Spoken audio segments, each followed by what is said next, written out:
وَمَكَرُوا وَمَكَرَ اللَّهُ وَاللَّهُ خَيْرُ الْمَاكِرِينَ، انہوں نے بھی مکر کیا، اللہ نے بھی مکر کیا، اللہ بہترین مکر فرمانے والا ہے، سب سے بڑھ کر مکر فرمانے والا ہے۔ انہوں نے پکڑ کے ترجمہ چینج کر دیا کہ انہوں نے مکر کیا، انہوں نے چال چلی اور اللہ نے اپنی خفیہ تدبیر فرمائی، اللہ سب سے بہتر خفیہ تدبیر فرمانے والا ہے۔ یعنی انہوں نے خدا کو بھی کہا کہ تیرے الفاظ کا چناؤ ٹھیک نہیں ہے، تجھے یہ لفظ استعمال کرنا چاہیے تھا تدبیر۔ سورہ آل عمران آیت نمبر 54 کے بارے میں یہ بات کر رہا ہے کہ اہل سنت نے ترجمہ یہ کیا ہے کہ وَمَكَرُوا وَمَكَرَ اللَّهُ، انہوں نے مکر کیا، اللہ نے خفیہ تدبیر فرمائی۔ تو انہوں نے اللہ تبارک و تعالیٰ کو بتا رہے ہیں کہ تمہارے الفاظ ٹھیک نہیں ہیں۔ یہ کہہ رہا ہے کہ یہ سنی اللہ کو بتا رہے ہیں کہ ان کے الفاظ ٹھیک نہیں ہیں۔ تو ترجمہ یوں کرنا چاہیے تھا کہ وَمَكَرُوا وَمَكَرَ اللَّهُ، انہوں نے مکر کیا، اللہ نے مکر کیا، اللہ بہترین مکر کرنے والا، یہ ترجمہ ہونا چاہیے۔ انہوں نے گستاخی کی اور اللہ کو بتانا چاہ رہے ہیں کہ تمہارے الفاظ ٹھیک نہیں ہیں، یہاں تک یہ باتیں کر رہا ہے۔ اور 2 سال پہلے اس نے خود کیا ترجمہ کیا ہے؟ مرزا کی جوتی اور مرزا کی بوتھی۔ اس طریقے سے واللہ خیر الماکرین، ہم تو کہتے ہیں اس کا بہتر ترجمہ یہی ہے، اللہ تعالیٰ خفیہ تدبیر فرمانے والا ہے۔ ہم تو کہتے ہیں کہ اس کا بہتر ترجمہ یہی ہے کہ انہوں نے مکر کیا، اللہ نے خفیہ تدبیر فرمائی۔ کتنا بڑا جھوٹا مکار آدمی ہے، اس مکار سے بچیے۔ 2 سال پہلے کچھ اور بولتا ہے، اس کے بعد کچھ اور بولتا ہے۔ پہلے یہ ترجمہ بہترین ترجمہ تھا، اب یہ ترجمہ اتنا گستاخی والا ترجمہ ہو گیا ہے کہ اللہ تبارک و تعالیٰ کی مخالفی ترجمہ ہو گیا ہے کہ اللہ کو بتانا چاہتے ہیں کہ تمہارے الفاظ ٹھیک نہیں ہیں۔ پہلے اس کے بھی الفاظ ٹھیک تھے اور بہترین ترجمہ تھا۔ یہ ہوتے ہیں 2 نمبر، ان 2 نمبروں سے بچیں۔ اور مزید اس کا ترجمہ کیا کر رہا ہے؟ وَمَكَرُوا وَمَكَرَ اللَّهُ وَاللَّهُ خَيْرُ الْمَاكِرِينَ، انہوں نے بھی چال چلی، مکر کیا، اور اللہ نے بھی اپنی خفیہ تدبیر فرمائی، اور اللہ سب سے بڑھ کر بہتر خفیہ تدبیر فرمانے والا ہے۔ الحمدللہ۔ یہاں کہہ رہا ہے کہ الحمدللہ، کہ اللہ کی تعریفیں کہ میں نے ترجمہ ٹھیک کیا ہے کہ وَمَكَرُوا وَمَكَرَ اللَّهُ وَاللَّهُ خَيْرُ الْمَاكِرِينَ، اللہ بہتر تدبیر فرمانے والا ہے، یہ بہتر ترجمہ ہے۔ اور اس سے پہلے کیا کہا کہ یہ اللہ کو بتانا چاہتے ہیں کہ تیرے الفاظ ٹھیک نہیں ہیں، تو یہ اپنے فتوے سے یہ بتانا چاہتا ہے خدا کو کہ اللہ تیرے الفاظ ٹھیک نہیں ہیں۔ یہ ہے گمراہ آدمی، دن بدن گمراہی میں بڑھتا جا رہا ہے، دن بدن بڑھتا جا رہا ہے۔ اور یہ کہہ رہا ہے کہ قرآن پاک کا ترجمہ کرتے ہوئے آپ اچھے الفاظ کا چناؤ مت کریں، یہ اچھے الفاظ کا چناؤ کرنا یہ گمراہی لاتا ہے۔ اپنے الفاظ کا چناؤ ذرا بہتر رکھیں تو ٹھیک نہیں ہوگا۔ نہیں، کوئی ضرورت نہیں ہے الفاظ کا چناؤ بہتر کرنے کی، الفاظ کا چناؤ بہتر کرنے کی۔ الفاظ کے چناؤ کی بہتری نے تو امت میں گمراہی کا دروازہ کھولا ہے، الفاظ کے چناؤ کی بہتری نے تو امت میں گمراہی کا دروازہ کھولا ہے۔ الفاظ کے چناؤ کی بہتری نے امت میں گمراہی کا دروازہ کھولا، یعنی جو اچھے الفاظ استعمال کرے گا وہ گمراہی ہے۔ لا حول ولا قوت الا باللہ، اس کی جوتی اور اس کی بوتھی ذرا دیکھ لیں۔ اور وہ کہتے ہیں قرآن کے ترجمے بدل دیے ہوئے ہیں، وہ جی کچھ سے کچھ بنا دیے ہوئے ہیں۔ میرے بھائیوں، میرا یہ چیلنج ہے اس ویڈیو کی وساطت سے کہ قرآن حکیم کے کسی بھی مقطع فکر کا آپ ترجمہ اٹھا لیں، ترجمے میں کوئی فرق نہیں ہے، کیونکہ اس کا مفہوم سیم نکلتا ہے۔ جہاں تک ترجمے میں الفاظ کے چناؤ کا تعلق ہے تو تمام مقاطع فکر کو تو چھوڑ دیں، ایک مقطع فکر کے اگر آپ 5 ترجمے اٹھائیں نا تو 5 کے 5 میں الفاظ کا چناؤ الگ ہوگا، لیکن مفہوم ایک ہی ہوگا۔ ایک ہی مکتبہ فکر کے 5 ترجمے اٹھائیں، الفاظ کے چناؤ میں فرق ہوگا۔ یہ چیلنج کر رہا ہے، لوگوں کو بتا رہا ہے کہ جناب علی یہ جو دھوکہ دیتے علماء دھوکہ دیتے ہیں، بھئی دھوکہ تو دے رہا ہے، گستاخی کر رہے ہیں اللہ تبارک و تعالیٰ کی کہ اللہ کو یہ بتانا چاہتے ہیں کہ تیرے الفاظ ٹھیک نہیں۔ آگے مزید اس بارے میں کس طرح کی زبان استعمال کر رہا ہے۔ الفاظ کے چناؤ کی بہتری نے تو امت میں گمراہی کا دروازہ کھولا ہے، ہم نے لوگوں کو الفاظ سے باہر نکالنا ہے۔ یہ بہت بڑا ظلم ہوا ہے جو آپ نے الفاظ کے چناؤ کے ساتھ اس طرح معاملہ کیا ہے، کیونکہ اس سے انہوں نے قرآن کو بدل دیا ہے۔ اس سے انہوں نے قرآن کو بدل دیا ہے، یعنی اچھے الفاظ کے چناؤ نے قرآن کو بدل دیا ہے۔ کتنا بڑا اپنے آپ کو ذلیل کرنے والا آدمی ہے۔ مزید اس کی جوتی اور اس کی بوتھی۔ مفہوم کا فرق اور ترجمے کا فرق سمجھیں۔ ترجمہ یہ ہے کہ الفاظ کا چناؤ، اور وہ مجبوری ہے، اور وہ مجبوری ہے، اور وہ مجبوری ہے۔ جب بھی ایک زبان دوسری زبان میں ٹرانسلیٹ ہوتی ہے تو لنگوسٹک کا بیریئر ہے، تو لنگوسٹک کا بیریئر ہے، تو لنگوسٹک کا بیریئر ہے۔ الفاظ کے چناؤ میں فرق آ جاتا ہے، لیکن مفہوم جو ہے وہ کبھی نہیں بدلے گا، مفہوم ایک ہی رہے گا۔ اب میرے بھائیوں، میں آخر میں 3 مثالیں دوں گا اور ان میں سے دکھاؤں گا آپ کو کہ ترجمے کے الفاظ کے چناؤ میں فرق ہوگا لیکن مفہوم سب کا ایک ہی ہوگا، تاکہ یہ دھوکہ قیامت تک کے لیے کل ہو جائے جو علماء کرائم مجرم علماء کی طرف سے دیا جاتا ہے۔ علمی پوائنٹ نمبر 37، عربی زبان سے جب اسے ٹرانسلیٹ کیا جائے گا نا کسی اور زبان کے اندر تو الفاظ کے چناؤ میں فرق آئے گا، لیکن مفہوم ایک جیسا ہوگا، الفاظ کے چناؤ میں فرق آئے گا۔ تو سر جب قرآن عربی میں نازل ہوا ہے، یہ اردو میں جب ٹرانسلیٹ ہوگا تو الفاظ کے چناؤ میں فرق آئے گا۔ اس کے اوپر آپ کیوں جھگڑا ڈالتے ہیں؟ اس کے اوپر آپ کیوں جھگڑا ڈالتے ہیں؟ الفاظ کے چناؤ میں فرق آئے گا، اس پر آپ کیوں جھگڑا ڈالتے ہیں؟ جھگڑا کون ڈال رہا ہے اور گستاخ کون کہہ رہا ہے؟ خود اپنے آپ کو گستاخ کہہ رہا ہے۔ اتنا بڑا جاہل اور احمق آدمی ہے کہ 2 سال پہلے جو اس نے باتیں کی اس کو بھول گئیں، اب وہی باتیں اس کے گاٹے فٹ ہو رہی ہیں۔ اپنے فتوے سے خدا کا گستاخ بن رہا ہے اور کہہ رہا ہے اچھے الفاظ کا چناؤ مت کرو۔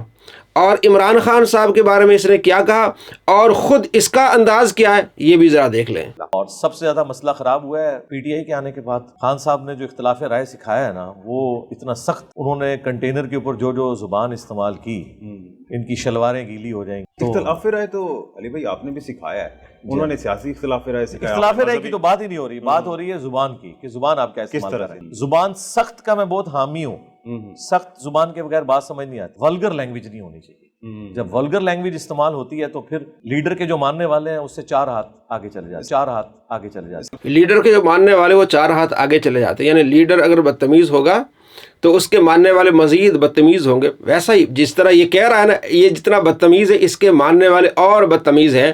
اور عمران خان صاحب نے ولگر زبان استعمال کی، وہ کیا استعمال کی اور یہ کیا استعمال کرتا ہے، دونوں دیکھ لیں۔ کے طور پہ خان صاحب کی کون سی ولگر لینگویج؟ آپ سے زیادہ کون جاتا ہے؟ یہ میرا خیال ہے شلوار گیلی کرنے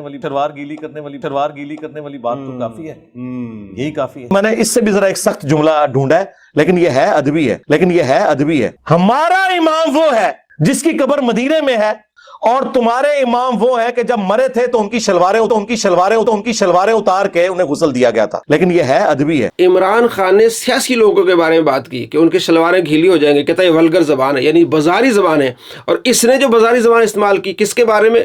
مذہبی پیشوا اماموں کے بارے میں، کہ ہمارے پیشوا تو وہ امام ہو جن کی قبر مدینے میں، اور تمہارے امام کون سے؟ جن کی شلواریں اتار کے انہیں غسل دیا گیا۔ کتنی گھٹیا زبان! اور یہ البانی کو اپنا امام مانتا ہے، تو البانی کو غسل کیسے دیا گیا یہ بھی لوگوں کو بتائے نا۔ اور یہ شیخ الاسلام کہتا ہے مولانا اسحاق صاحب کو، کہتا ہے میں اس کے جنازے میں بھی جناب علی شامل ہوا، جناب علی جب ان کے جنازے میں آپ شامل ہوئے تھے، ان کو غسل کیسے دیا گیا؟ شلوار اتار کر دیا گیا یا کپڑوں سمیت اس کو غسل دیا گیا؟ یہ بھی لوگوں کو بتائے۔ اور میرے عام الحزن تھا، کیوں؟ اس لیے کہ اسی سال حافظ زبیر زیبی وفات پا گئے تھے۔ اور کیا کہتے ہیں آگے کہ جناب علی مولانا اسحاق صاحب یہ وقت کے حسین ہیں۔ میں یعنی پہلا نمبر جس بندے کو دوں گا نا وہ مولانا اسحاق صاحب ہے، اور یہ میں پہلا نمبر صرف متاخرین میں نہیں دے رہا، میں متقدمین اور متاخرین دونوں کو جمع کر کے پہلا نمبر مولانا اسحاق صاحب کو دوں گا۔ مجھے یہ شرف حاصل ہے کہ میں نے دونوں کے جنازے بھی پڑھے اور دفنانے تک شامل رہا ہوں۔ میرے لیے عام الحزن کا سال ہے، غم والا۔ مولانا اسحاق صاحب شیخ الاسلام ہے۔ اسلام کی تاریخ میں اس لیول کی اتنی بڑی پرسنالٹی مجھے اور کوئی نظر نہیں آتی۔ یقین کریں لوگوں نے قدر نہیں کی مولانا اسحاق صاحب کی۔ میں آپ کو ایک واقعہ سناتا ہوں۔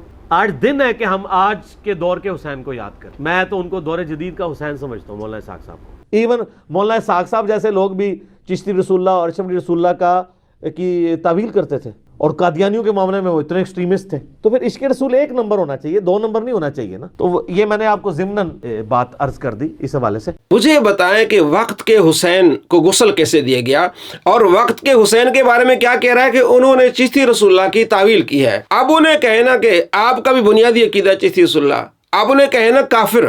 آپ تو کہتے ہیں شیخ الاسلام ہے، وقت کے حسین ہے، وقت کے حسین ہے، چشتی رسول اللہ کی تعویل کی ہے، اس پر کیوں نہیں فتویٰ لگاتے ہیں؟ مفتی راشد صاحب پر کیا فتویٰ لگاتے ہیں یہ ذرا دیکھ لیں۔ اس مناظرے میں بیٹھا ہوا ہے جس میں اس نے چشتی رسول اللہ کا دفاع کیا، اور یہ چھوٹو نے قیامت والے دن اللہ نے پوچھنا ہے تو جتنی منافقت کرتا ہے، تو نے سبحان اللہ کہا تھا چشتی رسول اللہ کے دفاع کے اوپر، تیرا بنیادی عقیدہ چشتی رسول اللہ ہے، آج تو جتنا مرضی چیخ لے۔ یعنی میرے حوالے سے کہا کہ تیرا بنیادی عقیدہ یہ ہے چشتی رسول اللہ، اس پر میں کیا کہوں؟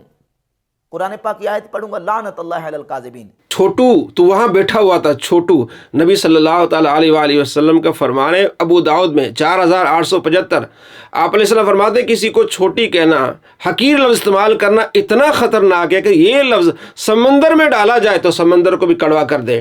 نبی صلی اللہ تعالیٰ علیہ وآلہ وسلم کے فرمان سے غداری کر رہا ہے، سامنے ابو داؤد رکھی ہے لیکن اس پر چل نہیں رہا۔ تو کیا یہ مناظرہ اس بات پہ ہوا تھا کہ ہم نے چشتی رسول اللہ کا دفاع کرنا ہے، اور دکھا کیا رہا ہے؟ خواجہ نے کیا فرمایا؟ سنو کہ میں کون ہوں، اور کیا ہوں؟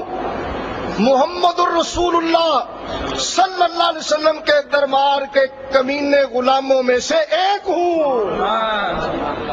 اور مناظر کیا کہہ رہا ہے کہ خواجہ صاحب کہہ رہے ہیں کہ میں رسول اللہ صلی اللہ تعالیٰ علیہ وآلہ وسلم کے کمینے غلاموں سے ایک غلام ہوں، میں رسول اللہ کو غلام ہوں، میں چشتی رسول نہیں ہوں۔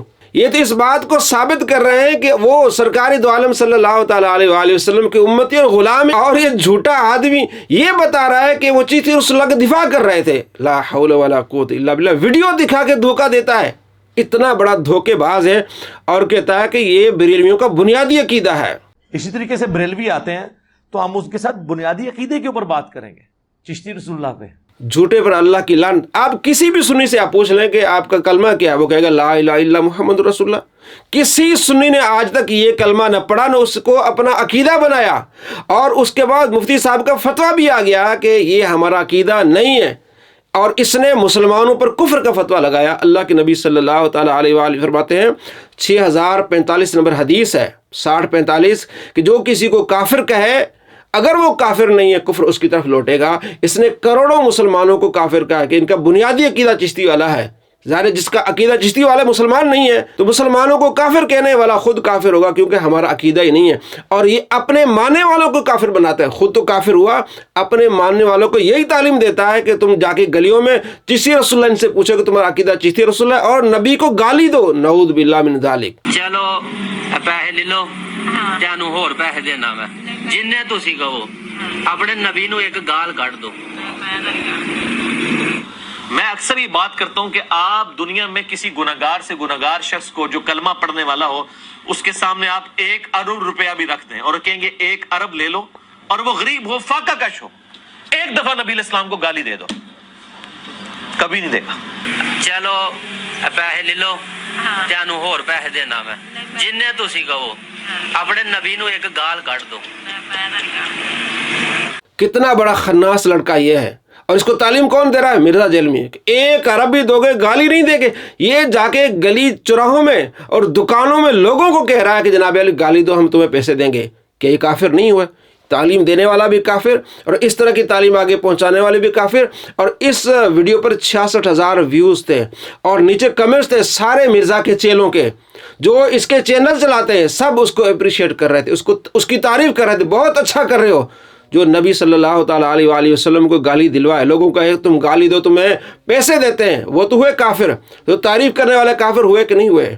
دوستو، جو اس کو مانے گا، اس کے طریقے پر جائے گا، وہ کافر ہو جائے گا، وہ گستاخ ہو جائے گا، کیونکہ خود یہ گستاخ ہے۔ جیسے ابھی آپ نے دیکھا ترجمے کے بارے میں کس طرح کی زبان استعمال کی، کہ جناب علی خدا کو بتانا چاہتے ہیں کہ یہ تیرے الفاظ کا چناؤ ٹھیک نہیں ہے، اور وَمَكْرُ وَمَكْرَ اللہ ہونا چاہیے تھا کہ اللہ نے مکر کیا، اور 2 سال پہلے خود اس کا ترجمہ کر رہے ہیں، اور کہہ رہے ہیں بہتر ترجمہ کیا ہے کہ اللہ تبارک و تعالی نے خفیہ تدبیر فرمائی۔